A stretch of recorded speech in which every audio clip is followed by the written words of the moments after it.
Hi, I'm Jet, and I co-host and produce the morning show with Nic Harcourt. But on my off time, I like to hang out with musicians and artists in studio. This is the SoCal Sound, and this is another SoCal Sound session. We are public radio, nonprofit here in Southern California. You can support us anytime, 24/7 at the SoCalSound.org. Joshua, Henry, thank you so much for being here. Oh, my pleasure. Thanks for having me.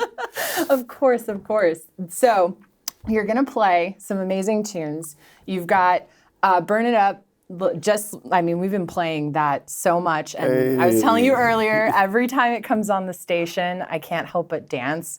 It's just something inside of me just loves it. You're going to play Hold Me and Can't Nobody Tell Us Nothing. I'm super excited to hear your tracks and just see you bring it to life in person. But I got to talk about last night's show. So you were right across the way. We're in the same plaza as the Soraya. Yeah. And you played there last night. How was the show? The show was incredible. My show, Get Up, Stand Up, where I get into the history of soul, and the audience was amazing. They got up on their feet, they started dancing. I mean, I touch on James Brown, Aretha Franklin, Marvin Gaye, like the people that have inspired me. Yep. And I brought my incredible band from New York, and it was amazing. There were some really special moments too. I saw a video of, so one of the audience members, you duetted Amazing Grace with her, right? It was one of those really spiritual moments that I try to leave room for, as much as you want to get through song to song. Yep. So I had seen her right in the front row, and she was singing along with everything. She was and I heard her voice, and I was like, oh, that's a good voice. So something just told me to go down there and have her sing something. I was like, you ready? Don't let me come down there. And I did, and I was like, you never know what you're gonna get there. Exactly. I usually don't do that. You're going in blind. And then she starts singing Amazing Grace. And I was like, and there was a chill over the entire audience. And at the end, she gave me this huge hug, and it was it's like she really, really, really needed that. She told me afterwards, you made my life. And it was just, everyone got to share in that moment, and that's what it's really about. It's inspiring and touching. Yeah. Fellow human, another person, and just that connection. It's like you can write a song, you can write a set list, make a show, want to have a good time, but seeing in real time, you were able to touch someone. Yeah. That's really what it's all about. I feel that's the most priceless thing out of, probably as being a performer, both stage, screen, Broadway, everything. I'm sure that connection is really what you love, and probably what is part of your drive, I'm sure. That's definitely one of my big whys, is especially live when you're doing a concert show, or on stage, or on a theater stage. It's seeing in real time, feeling in real time when what you say or what you feel does to people. You can hear pin drop, or you can hear laughter, or and it's that's so special. And I love film, and I love TV, and it's amazing doing Tick Tick Boom or Beauty and the Beast, which was really cool to see. Which, by the way, okay, so you were in the 30th anniversary celebration. You played Gaston, right? Yeah. Oh my God, you did such a fantastic job. And I will say, I was so stoked to interview you, because Beauty and the Beast, when I was little, was my favorite movie. And so I would always tell my parents, I was 3, I'm play Beauty Beast, because I couldn't say Beauty and the Beast.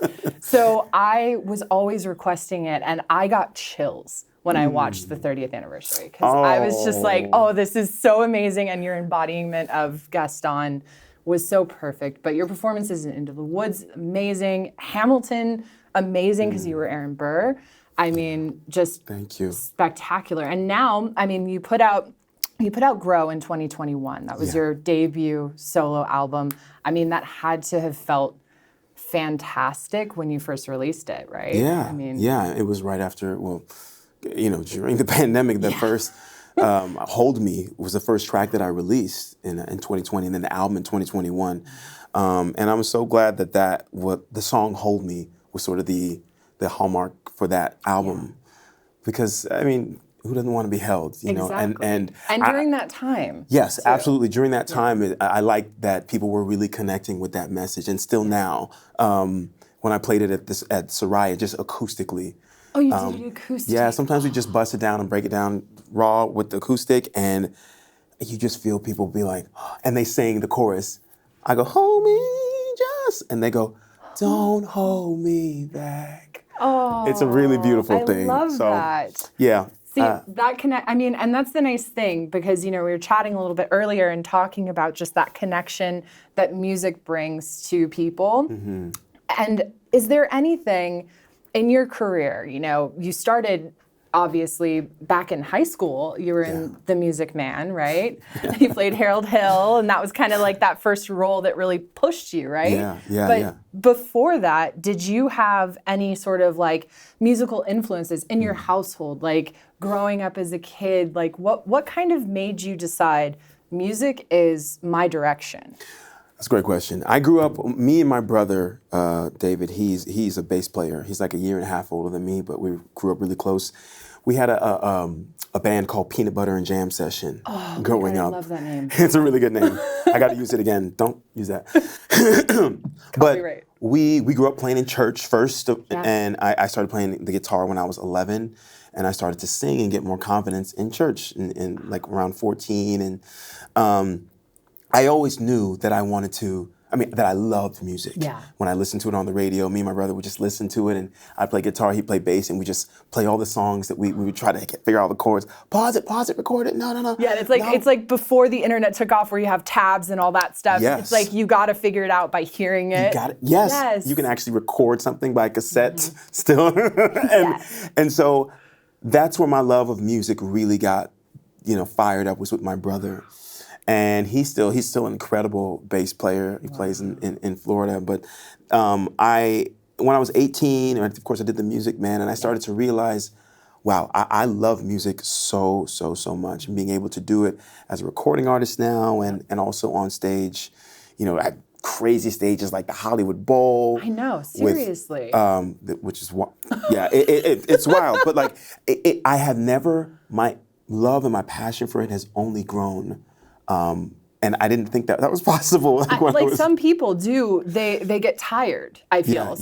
But I feel like those are the people that, maybe they had that connection with music at one point, and then they lost it, and they may need to go on a journey to find it again. You're right. That love, and I think when that kind of dwindles a little bit, you get a little more like, I gotta go do this again, versus I get to go do this again. It's that one. That's the energy, right? And if you really stay focused, I find, on connecting with people, moving them, letting them feel something, like that wonderful woman in the front row.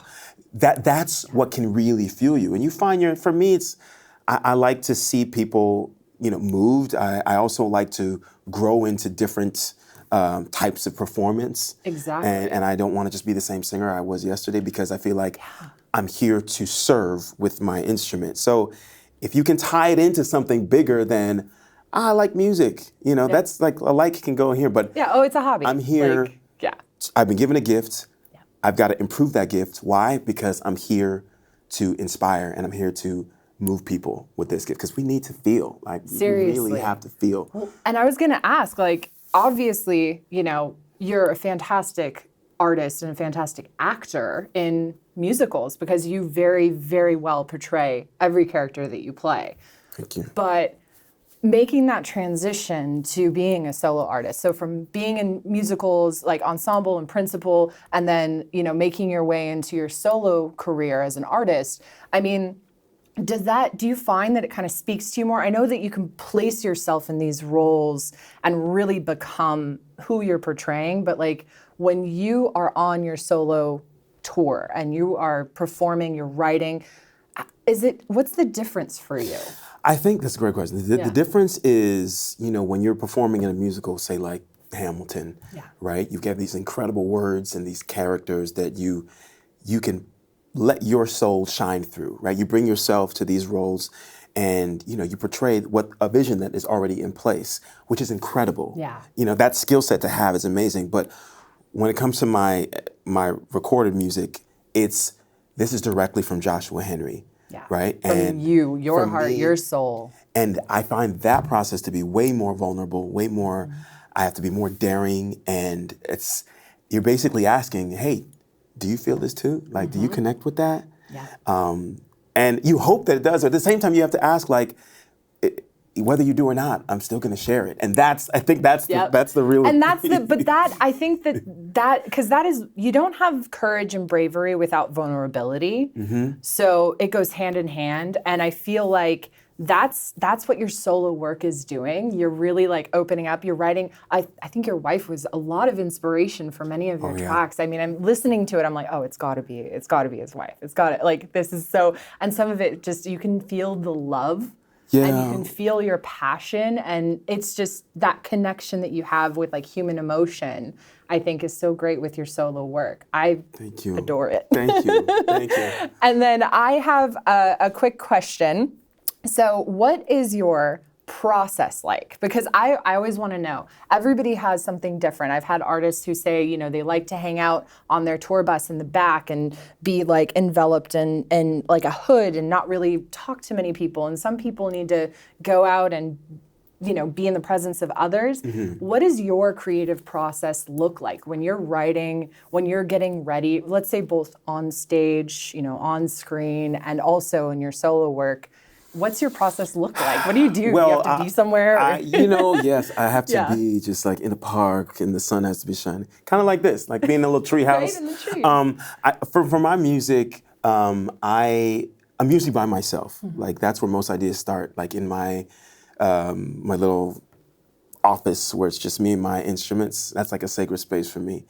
And I've recently gotten really good at just not judging my ideas and just singing them out, just with guitar, and I go to record them as fast as I can. So go straight into it. Yeah, so I don't like mess around like, does that work? No, I just want to get the inspiration and the rough idea out there. And as soon as I do that, now I'm sending it out to people that I respect so much more. I have a great collaborator of mine, her name is Julia Harriman, and we're writing some things together, and for many years we met in Hamilton, and I just would like send something to her, or my friend Ross Golan, who we're also writing another project with. And I'm just like, what do you think? What do you think? Like sounding board. Right, sounding board. Yeah. And earlier the better. And I think the more I'm doing that, the more I'm trusting, the more I'm having to be brave frequently, and just, instead of holding on to something and polishing it up and making sure it's fine, and then a year goes by and like you haven't even, and no one's heard it. Right. You're like, this is, here we go. You know, but like ideas are meant to be shared. So it goes fast like that. If it's a character though, you know, like Gaston, the first thing I have to do is block out all the noise from anything that has been. As much as you respect it, like I didn't listen to any of the soundtracks again, like, because I don't want to be influenced in my process of portrayal, bringing myself into it, by anyone's interpretation. So, you know, so that way you can really, which like kind of like how I do in music. It's just me first. And what is it saying? And then I have one thing that I do, which I'll let you in. I always have a glass for like every character. And I start with, how full is their glass of love, right? Is it half full? Have they gotten a full glass of love in their life? Is it empty? And then I go from there. So everything's got to start with love. That is so cool. So thank you. That's and that way you can put yourself into their point of view. And understanding their history helps you speak their truth. Yes. That is so absolutely cool. I love that. Thank you. I've never actually said that but that's so cool too, to like actually think of it in almost a visual representation, because that really does help. You know, just like the saying, you know, some people see the world as glass half full, some see it as half empty. You know, which person are you? And you could probably understand the views of other people when you understand what side they're coming from. Yeah. Right? And how much love they've received. Exactly. Because, you know, like something like Gaston, everyone's like, villain, or Aaron Burr even, right? These are just people who made choices just like you and I make choices. And everything starts with what we think about ourselves. Wow. Everything starts there. Yep. And then how much we need validation from other people. And then we just go down these paths. Yep. But if I can think about that from a place of love and not judgment first, then like, I can empathize with like a half full or empty, and then we can go from there. And I feel like I'm closer to characters that way. That's amazing. Thank you. I love, that's why I love asking that question, because it really does, I think I'm surprised every time I ask it, because everyone is so different and they have their own process. and I adore it. Thank you for So asking. the major question that I kind of gave you ahead of time, because I don't like springing it on people. Yeah, watch it. You're gonna like change it right now, though. Oh, I'm like, totally gonna. No, I'm just kidding. I'm gonna go with it. So what I always like to ask is, doesn't matter living or dead. Doesn't matter musician, artist or not. Could be anyone. Let's say you're gonna go make reservations, or like we were talking about earlier, we're gonna go grab some In-N-Out. If I'm going now, I like this. Who are the 3 people that are like so influential on your life? Doesn't necessarily need to be career, but your life that you would want to invite, that you have to invite. The 3 people. Oh my goodness. Okay, not in this order. This is a great question. It really, because you're not saying the music. Yeah. If I was gonna sit down In-N-Out with someone, the first name that comes to mind, because we're talking about music, is Prince. Oh, yes. Prince. Fearless artists. Yep. You know, the second is gonna have to be. I'm big into sports, and it would probably be. I'll probably be LeBron James. Oh, Yeah, nice. because of where he came from, and the heights that he's risen to, and the longevity is what I'm interested in. Yeah. This ain't about 15 minutes. He's been in it. And what's cool too is he seems hilarious also. Yeah. Like he seems like Yeah. a down-to-earth, funny guy. With the things that I've seen of him, I'm like, oh, you just seem like normal. But that's also the thing, it takes you out of your sport, your career. You're not necessarily tethered to it. Yeah, so I yeah. feel like that's where he's like different. He's not tethered to just being a basketball player. It's a big part of his life, but it's Yeah. one piece of But the it's pie. just one part. Right? Yeah. And there's his family life, and there's his businesses, and how his brand, it's really cool, but the longevity. And then I think, okay, so that's like music, that's like sports, and then like spirituality is another part of my life. So, I think I would probably want to sit down at In-N-Out, with Jesus. Ooh. Because, also like a revolutionary at the time when he was here, super controversial, but like that life is crazy. That life is crazy. Yep. So I'm like, what are you about? Go ahead, over a double-double. I want to ask you a couple questions, animal style. Yeah. Those are my 3. Oh, I love it. Okay, so your order is double animal style, right? Yeah, and protein style. And protein style. Yeah. Mine is double animal style with extra chopped chilies. And you just told me, I didn't know that chopped chilies was even an option. Nobody told me nothing. It's part of the secret menu. I mean, part of the secret menu, but I feel like that's like double secret menu in a way. It's like the real insiders. I'm from the East Coast, so you know things that I don't about, In-N-Out's not here. Well, maybe one day we'll keep our fingers crossed. Joshua, thank you so much for hanging out with me. It's been so it's been so great just being able to pick your brain a little bit about your process, about your career, and last night's show being so amazing. I'm so glad that you were at this ride, and you're gonna have to come back again. That's a request I need to make to them. Yes, Jet, wonderful to talk to you. This was so much fun, and I can't wait to play some music for you. And thank you for playing these songs. We really appreciate it. Thank you. We love them. Well, in a second, you're going to hear from Joshua Henry performing a bunch of amazing tracks like Burning Up, which you have absolutely heard on the SoCal Sound, one of my faves. Stay tuned for Joshua Henry.